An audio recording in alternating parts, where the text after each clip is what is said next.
Halo manusia-manusia berdaya jagat, kita bertemu lagi dengan saya Rama dan minggu ini minggu klarifikasi.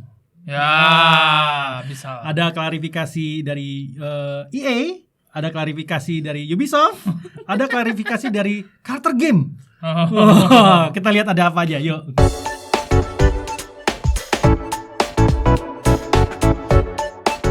Klarifikasi pertama. Kita mulai dengan drama dulu. Jadi kita ngobrolin soal Ubisoft dan Assassin's Creed Shadows. Jadi kalau misalnya lu udah tahu, bukan tahu ya, maksudnya kalau misalnya lu ngikutin beritanya, memang ada begitu banyak kontroversi soal Shadows, itu terutama soal kehadiran karakternya yang utamanya itu Yasuke. Which is budak kulit hitam lah, dan kutip yang dianggap ada yang bilang samurai, ada yang enggak, walaupun banyak game Jepang yang sebut dia samurai juga gitu. Nah, ternyata bukan masalah itu doang gitu yang mengitari si Shadows. Ada begitu banyak masalah sejak dia dikenalin ke publik. Ada banyak-banyak hal tuh yang dianggap gamer Jepang tuh tidak akurat gitu. Misalnya ada yang komentar, kok pas musim ini kok sakuranya ngebloom gitu. Seharusnya belum. Seharusnya ada yang komentar kayak hal kecil kayak seharusnya tatami tuh tidak didesain seperti ini gitu. Nah, alih-alih membaik, kontroversinya tuh semakin memuncak, makin tajam nih. Makin tajam ketika pas Ubisoft Perancis itu mereka bikin Japan Expo. Mereka showcase ada Shadows, ada helmetnya si Yasuke, tapi mereka pakai pedang, dan itu pedangnya itu pedang Zoro-nya One Piece. Proplika mungkin ya, proplikanya dari Bandai, taruh di situ. Gue gak ngerti gimana ceritanya, pokoknya katanya itu pedangnya Zoro-nya One Piece. Gue gak tau Ubisoft Prancisnya itu ngobrol sama Ubisoft Jepang apa enggak. Terus ada satu boneka cewek juga gitu, dia kira itu Jepang, ternyata itu boneka Cina. Oke, itu belum berhenti nih. Kita gak mau panjang lagi nih. Salah satu pondasi cerita soal Yasuke itu samurai itu pengarangnya namanya Thomas Rockley. Dia tuh researcher di Jepang, orang barat. Nah, untuk mendukung dia punya research, katanya biar menjual bukunya, dia sendiri tuh ngedit Wikipedia-nya si Yasuke buat seolah-olah tuh diacuin ke bukunya gitu. Nah, kontroversinya itu bukan masalah Yasuke-nya. Orang Jepang masih tidak peduli lah Yasuke itu samurai apa enggak gitu sebenarnya. Yang bikin orang Jepang lumayan ngamuk, terutama tersinggung dan lain-lain. Terus ada upaya buat bawa ini ke parlemen segala. Itu karena si Rockley itu ngeklaim dua hal gitu. Satu, di era itu katanya orang Jepang itu memang senang memperbudak orang kulit hitam sebagai simbol status. Wah. Jadi katanya, jadi Yasuke itu termasuk situasi di mana orang Jepang di kala itu memang senang punya budak kulit hitam tuh buat pamer-pamer ke orang Jepang lainnya misalnya gitu. Itu yang pertama dia klaimnya itu. Terus yang kedua dia ngeklaim Jepang adalah salah satu negara pertama yang ngebudakin orang kulit hitam. Yang jajah siapa? Jadi kedua klaim ini yang pemerintah Jepang tuh orang-orang Jepang tuh nggak terima gitu, bukan masalah Yasuke-nya ya, tapi dua klaim ini yang mereka pengen bawa ke parlemen karena dianggap mendistorsi sejarah. Terus Jepang juga katanya udah sempat tanda tangan kalau kita tuh nganggap semua ras itu setara gitu. Kita udah nggak di situ lagi gitu. Jadi ya ini yang mereka mau ngecek apakah benar atau enggak. Tapi untuk saat ini itu kondisinya itu kemungkinan besar memang si Rockley ini dia memang research, tapi dia mengambil kesimpulan dari data yang tidak banyak gitu. Jadi seolah dia menggiring situasi opini itu ke arah sana gitu. Nah, jadi belum benar fact checknya. Nah, fact-checknya belum benar gitu, nggak sepenuhnya lengkap gitu. Nah, kita nggak tahu kedepannya bakal kayak gimana. Tapi yang pasti si Ubisoft mau nggak mau harus minta maaf untuk 3 hal ke gamer Jepang. Yang pertama mereka negasin minta maaf kalau soal yang kontroversi ini segala macam. Dia cuma mau ngomong kalau Assassin's Creed Shadow itu game fiksi, ini bukan representasi sejarah asli Jepang gitu. Ya mereka pengen agak telat tapi sudah lah ya. Sudah gitu ya. Terus yang nomor 2, mereka tahu ada masalah dengan para kolaborator mereka, maksudnya yang mereka ajak diskusi soal Yasuke dan segala macam. Mereka tahu ada kritik ke sana, tapi mereka berharap kritiknya tuh ke mereka gitu, bukan ke kolaborator. Karena mereka bilang apapun yang kita diskusiin itu keputusan finalnya tuh di kita, kreatifnya gitu. Nah, kalau soal Yasuke, dia bilang kita tahu kalau status Yasuke sebagai samurai atau bukan itu masih pertanyaan. Tapi untuk cerita Assassin's Creed, kita akan bikin Yasuke memang tetap samurai gitu. Jadi mereka negasin kalau ini tuh bukan fakta sejarah gitu. Mereka cuma pengen bikin cerita Assassin's Creed di mana Yasuke itu ya memang Agak timeline yang mana gitu. Iya, ya memang Assassin's Creed memang tidak pernah secara sejarah memang faktual, memang selalu cerita fiksi kan. Ya, kita ngobrolin lawan mitologi gitu-gitu loh. I mean yang kemarin yang Norse itu kalau yang Valhalla juga kan udah agak aneh kan. Iya, udah agak aneh gitu. Udah fiksi banget fiksi banget. Ya ini sebenarnya gue nggak awal ngikutin drama ini ya, gue tuh tidak masalah dengan Yasuke itu hitam atau enggak. Terlepas gue akan main atau enggak ya. Tapi ngeliatnya aja nggak masalah. Toh banyak Yasuke ini banyak masuk ke media-media lain. Jepang yang gitu ada. Gue nggak masalah. Tapi rentetan belakangnya ini. Maksudnya kayak gue nggak tahu kenapa mereka nggak libatin lebih banyak Ubisoft Jepang supaya handle marketingnya supaya lebih beres. Jangan sampai maksudnya kayak lu showcase ini pedang Joro gitu loh. Ini bocor banget loh. Iya, bocor banget gitu. Kayak berasa kayak lu pengen bawa mereka punya culture sama sejarah, tapi lu nggak nge-research sampai di proses marketing yang tepat tuh harusnya kayak gimana gitu. Yang itu yang di Jepang, yang di Prancis itu gitu loh. Kayak naruh, ya udah kita taruh aja pedang gitu. Iya. Terus ada meme, they never know. They never know. itu gue rada-rada aduh, gue kayak mending gini, lu naruh sebuah benda di tempat otaku-taku gitu loh. Iya. Bukan nggak mungkin sama sekali akan ada salah satu dari mereka tuh yang sadar gitu. Ya. Lu bisa beli pedang replikanya ini pedangnya si Zoro segala macam. Aduh. Lu tinggal telepon, lu ada Ubisoft Jepang, tinggal telepon, bro, kirim 5 orang atau 6 orang bantuin kita marketing dong gitu biar lebih tepat sasaran, culture appropriate gitu-gitu. Aduh, ya kita lihat lah. Pasti mereka udah minta maaf dan mereka udah menegaskan kalau ini cerita fiksi gitu. Ya, semoga lancar lah. Ya, semoga lancar. Agak seram ya. Nah, klarifikasi kedua. Ya ini klarifikasinya baik paling untungnya hasilnya baik. Jadi ya kita udah tahu kok EA serahkan EA-nya ya, bukan siapa namanya? Respawn-nya. Jadi EA sempat ya kalau misalnya nggak terlalu familiar, EA sempat pengen Apex Legends itu Battle Pass-nya nggak bisa beli lagi pakai duit in game, cuma bisa pakai duit nyata doang gitu, dan itu lebih mahal.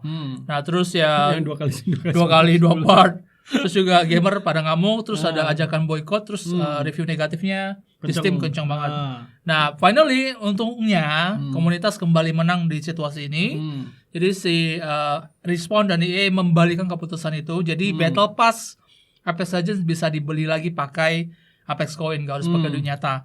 Nah, mereka kan sekarang nge-split season jadi dua bagian tuh gitu. Nah, entar yang di bagian pertama itu akan gratis tuh masuknya. Kalau misalnya selama di split 1 lu bisa ngumpulin gear coin yang cukup nyelesain challenge segala macam, lu akan bisa pakai gear coin dari split 1 ini untuk beli split 2 entarnya gitu. Jadi masih kayak sebelumnya ya. Kayak sebelumnya sebenarnya. Jadi ya, tapi sekarang kan beda split kan. Jadi harusnya di split 1 ini lu bisa ngumpulin, katanya gue baca ya itu sekitar 1.300 Apex coin. Untuk buka split 2 gratis itu cuma butuh 950 koin. Jadi lumayan gitu. Jadi nggak tahu proses grindingnya separah apa, tapi yang pastinya lu tidak perlu lagi pakai duit nyata buat main setidaknya buat para player Apex Legends ya bisa lah cuman grinding aja.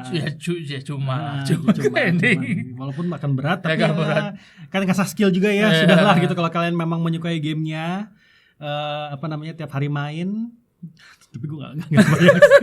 Tapi ada eksis orang-orang kayak teman gue, ada satu yang di Pontianak yang main Apex Legends itu benar-benar kayak grinding Battle Pass gitu. Jadi dia termasuk mungkin satu orang yang bahagia dengan berita ini loh. Tadi dia sempat pengen, gue pengen berhenti gitu. Tapi bukannya kayak gitu ya? Ya memang iya. Game kompetitif tuh gue pengen berhenti tapi gak berhenti. Tapi ini udah masalah duit bro. Iya, ada masalah duit. Nah, ini klarifikasi yang aneh. Ada yang berbohong dan kayak kelihatan di Evo 2024 kemarin. Jadi ya ini ada satu situasi di mana kayaknya orang-orang BMKG Indonesia tuh males gitu ngomentarinnya, karena bagi dia tuh gunung berapi itu tidak berguna gitu. Iya. Jadi ya anaknya dilempar hidup lagi. Iya, dia dilempar hidup lagi. Gunung berapinya kenapa gitu? Tidak ada lavanya mungkin. Bisa jadi. Jadi ya. Padahal epic loh di Tekken 7 tuh. Pertandingan terakhir tidak guna.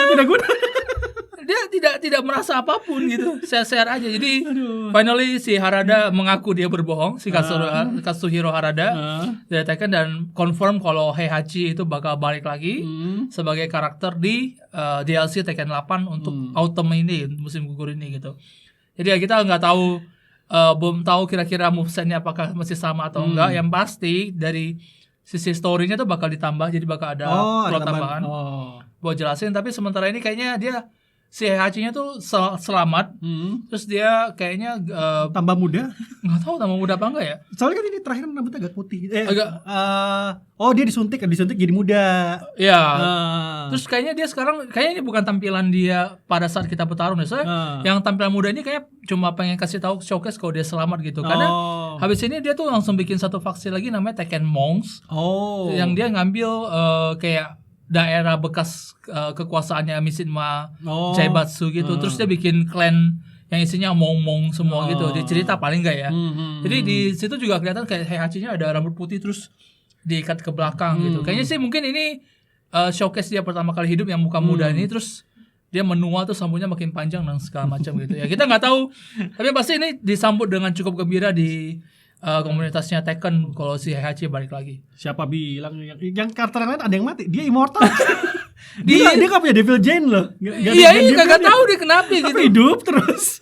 Padahal dia udah anak haramnya baru keluar, orang kira Reina bakal gantiin Heihachi gitu. Ternyata enggak, dia keluar lagi. Dia keluar lagi gitu. Gue sampai bingung. Apa yang mesti dilakukan supaya mati gitu, nih orang gila emang, buset dah. Oke, ini kita tadi kan Bandai Namco ya berarti ya. Apa? Tadi Tekken ya. Sekarang kita ke Capcom. 90% game terjual versi digital. Capcom tetap akan rilis game fisik. Ini lucu karena emang kan untuk saat ini orang emang lebih memilih game digital. Digital harusnya. Dan gue ngelihatnya kayak beli game fisik itu at least yang terlihat di mata gue ya. Kalau fisik tuh kayak buat koleksi gitu. Nah, gue nggak tahu nih kalau misalnya masih ada keterbutuhan gak sih sebenarnya buat game fisiknya sendiri dia selain orang yang kaya ini. Maksudnya kalau di Indo mungkin masih berasa ya, karena sekarang game tuh sejutaan lebih ya, mahal banget. Jadi eksis gamer-gamer yang beli game fisik terus ntar dia main seminggu kelar dia jual second, harga masih tinggi gitu. Terus ntar dunia itu di cover buat beli game selanjutnya lagi supaya mereka tambahin dikit terus ntar jual lagi gitu. Jadi terlepas dari itu collector's edition gitu. Jadi ada eksis lah gamer-gamer kayak gini. Jadi lu bisa berbahagia karena Capcom paling enggak game Capcom tuh masih ada fisiknya gitu. Lu kapan terakhir beli game fisik? Terakhir kali game fisik itu adalah Final Fantasy 8, itu pun bajakan. Anjing itu 8 tuh dari PS. Buset. Habis itu enggak pernah beli game. Enggak, 9 masih. Enggak. PS2 tuh masih, tapi game bajakan semua gue belinya.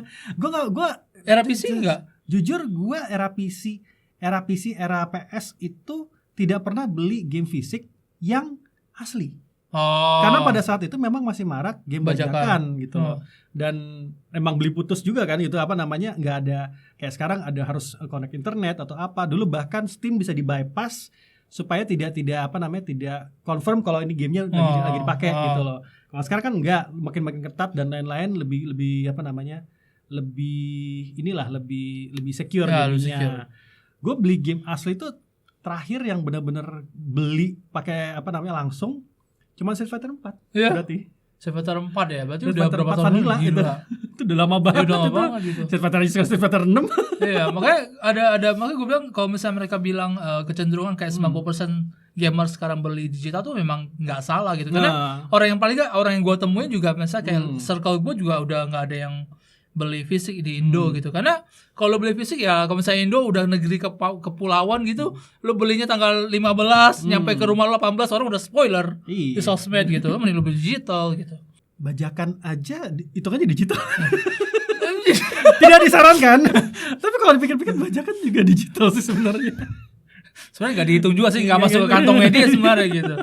Tapi masuk ke kantong penjual di Mangga Dua dulu. Zaman dulu. Capcom sih katanya dia prediksi ada kenaikan mungkin bahkan di tahun 2025 ntar itu naik dari 90% ke 93%. Tambah naik. Makin berarti banyak gitu game digitalnya. Berarti ada anggapan kalau emang trennya tidak berhenti gitu. Dan game fisik itu emang lebih makin niche berarti. Iya, makin niche harusnya. Jadi ya kolektor tuh lumayan sih. Lumayan. Amin dapat patungnya cuy, dapat apanya gitu. Paling gitu doang gitu yang Collector's Edition yang versi fisik. Ya kita lihat lah, tapi harusnya buat negara-negara third country kayak kita, negara ketiga sih masih butuh banget buat second hand sih sebenarnya.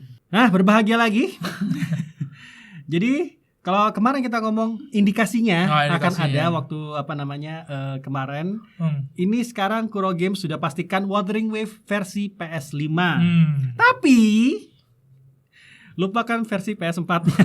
Dia nggak ngomongin lagi versi PS4. Dia nggak akan ngomong lagi versi PS4-nya. Cuy, PS4 udah berapa tahun? Udah tua banget sih sebenarnya. Udah tua banget. Iya, gue tahu teman-teman masih ada yang main PlayStation 4, tapi Wuthering Waves kan tidak di situ aja ya kan, gamenya game live service. Jadi ambil mesin yang paling kuat jadinya. Even Hoyoverse juga tidak masuk lagi ke PS4. Iya, udah nggak ada. Cuman di PS5 semua, baik Zone Zero ataupun kemarin Honkai Star Rail gitu. Jadi gue gak heran sih, karena kan pakai SSD pun kan ya, kalau di di PS5, PS4 kan masih hard disk. Itu loadingnya gimana? Udah loading lama, prosesor lama. Ntar lu kalau main action yang kayak WoW yang mesti peri-peri nge-evade segala macam terus nge-lag gitu. Tapi ya berbahagialah buat teman-teman. Mungkin ini kalau misalnya kalian mau saatnya beli PS5. Iya, aku main WoW doang gitu. Untuk buat main Wuthering Waves atau yang lain-lain juga gitu. Karena indikasi gue ngeliat makin banyak ya game yang di PS5 ya. Iya, memang game makin banyak. masuk ke PS5 ya. Gue tau game-game Cina ya, maksudnya kenapa kita sempat expect PS4, karena bukan kita yang ngomong gitu. Karena Kuro Game sendiri memang sempat ngomong di masa lalu kalau mereka pengen bikin Wuthering Waves versi PS4 itu mereka berencana dia akan pakai versi mobile visualnya tapi naik dikit dibandingkan sama setting maksimum lah. Tapi kalau misalnya lu compare sama performance sekarang di versi mobile, kayaknya Enggak bisa sih. Kayaknya gue bisa mengerti keputusannya kalau mereka nggak mau keluar di PS4. Ini gitu. tinggal SSD-nya bisa diganti yang lebih gede aja sih harusnya. Iya, sebenarnya gitu. Jadi ya buat teman-teman yang mau main, yang punya PS5 mau main Wuthering Waves, tunggu aja. Iya, tunggu aja. Kita nggak tahu tanggalnya kapan sih. Nah ini tadi ngomong Hoyoverse, tadi ngomong Kuro Games, sekarang ngomong Hoyoverse. Yeah. Ini berita bahagia dan mengagetkan sih. Jadi di special program Honkai Star Rail, gue tahu ini minggu lalu, mungkin kalian juga sudah tahu, Honkai Star Rail akan collab dengan Fate Stay Night Unlimited Blade Works, tapi di kuartal ketiga tahun 2025. Ada banyak spekulasi di sini. Tapi yang paling gue harapkan di sini adalah ini di kolaborasi ini benar gitu, dibuat dengan benar. Jadi masuk ke planet yang emang ada Fate Stay Night-nya, ada karakter-karakter Fate Stay Night-nya, instead of hanya kulit. Oh, hanya skin doang, gak mau lo. Gak mau gue. Karena ini woro-woro dari woro-woro dari satu tahun nih. Berasa banget 1 tahun. Jangan kayak game kakaknya, di woro-woro dari kapan tahu sampai sekarang belum keluar tuh animenya. Pas si HI Honkai Impact 3 sama Evangelion keluarnya apa? Karakter atau skin dong? Ada karakter aja, jadi ada Asukanya. Oh, Asukanya benar Asuka gitu. Benar Asuka ada gitu. Jadi itu salah satu collab, banyak teman-teman yang suka dengan collab tersebut gitu loh. Karena emang ada Asukanya. Kalau nggak salah juga ada kayak Field-nya gitu, ada si Eva-nya juga. Pada suka tuh. Jadi gue berharap ini Fate Stay Night please jangan cuman kulit doang. Oh, karakter gitu ya. Karena Honkai Impact tuh pernah collab sama Studio Trigger. Tapi yang di collab itu adalah Promare. Anime Promare. Itu cuman kulit doang. Oh, itu jadi, buat game apa? Buat Honkai Impact. Jadi enggak cuman lewat doang gitu. Enggak kelihatan gimana banget, cuman kulit doang. Walaupun memang makin kesini makin kerasa kayaknya collabnya enggak cuma ini di Zone Zero dan collabnya gitu, rasanya seperti itu. Tapi kalau yang ini harapannya please bikin satu planet khusus gitu. Satu patch aja enggak apa-apa. Tapi dibuat yang bener gitu. Oh, maksudnya mereka kan memang multiverse gitu ya, singgah ke planetnya Fate, terus animasinya, berantemnya bisa rekrut bintang karakter 5-nya, gitu-gitu ya. Ini kalau tahun depan keluar beserta karakternya, wah cucuang. Langsung. Lu Genshin kan sempat collab sama Aloy juga. Udah jangan tanya. Udah, jangan. Udah. Siapa itu Aloy? Kalau gini ya, ini ada yang komen nih pasti. Siapa itu Aloy di Genshin? Itu kan karakter. Cuy, itu pas gitu parahnya ya. Sampai ada orang itu nyimpan mail dapetin Aloy-nya sampai email itu expired. Saking nggak mau dapet Aloy. Itu parah banget tuh. Ya tapi kan nggak bisa ngeluh. Kok Genshin nggak pernah collab ya? Wah pernah gitu. Pernah. Sama Horizon Zero Dawn. Berita bonus. Ya. Buat teman-teman yang sering di depan layar bermain sampai larut malam dan larut malam lagi, lupa makan, kali ini ada Nippon Ham. Kayak iklan banget ada. Perkenalkan, ramen gaming bisa dimakan pakai satu tangan. Satu tangannya lagi gua gak tahu kemana. Tapi gua gak kebayang rasanya. I mean gini, ramen itu satu hal yang bisa gue nikmati, rasanya enak, itu kuahnya gue bisa seruput sambil dimakan kayak gitu, itu enak gitu loh. Even mie instan aja masih bisa gue rasain.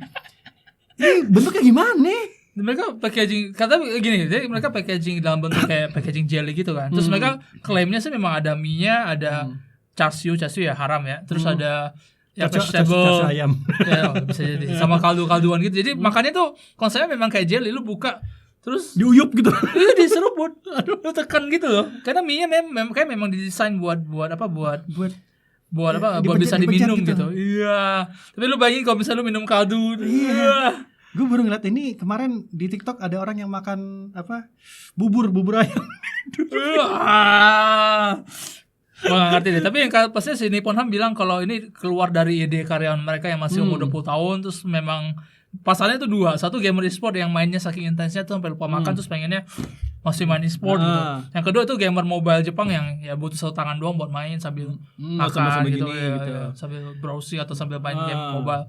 Ya kalau misalnya ada pasar lain ya kita tidak akan sebut. Pasar apakah itu? Tapi pastinya bakal keluar bulan ini dan harganya cuma 660 yen, berarti di kita 60 ribuan. Ya, 60 ribuan ya 70 ribuan. Semangkok inilah, semangkok ramen bener-bener gitu. Untuk ukuran 120 gram gitu. Tapi ini bukan yang tipe-tipe yang kayak apa? Ada kafeinnya segala macam ya, benar-benar cuma ramen doang ya. Berarti emang buat makanan buat aja. Makanan doang gitu. Biar kalau misalnya emang ada enggak sih orang bisa sih ada gamer yang memang enggak sempet buat makan gitu karena saking asiknya main, memang ada sih. Saking asiknya main atau saking intensnya dia kalah terus? Itu agak menyinggung karir Dota gue ya. Kita ngobrol sama Kayla cuy. Kita ngobrol sama Kayla, dia 50 kali losing streak. Iya benar, lebih parah lagi aja. Apa yang makan tidur di warnet katanya. Jadi kayak buat Kayla masih lebih oke. Iya, jadi makan. Dia makan aja pakai jeruk di semuanya. Mungkin ini cocok nih buat dia nih. Kayla, ada kalau nggak salah waktu video ini dibuat lagi di Jepang, cobain deh. Bus noodle dari Nippon Ham. Oke, itu dia tadi ada mie ramen instan, mie sedot. Nah, terus 3 klarifikasi. Dan tentu saja ada Kuro Games yang akhirnya ngomong kalau Wuthering Waves masuk ke PS5. Wah, ya ada klarifikasi tapi ada berita bahagia juga ada minggu ini. Kita udahin dulu di sini. Terima kasih sudah datang. Sampai jumpa lagi. Saya Rama. Dadah.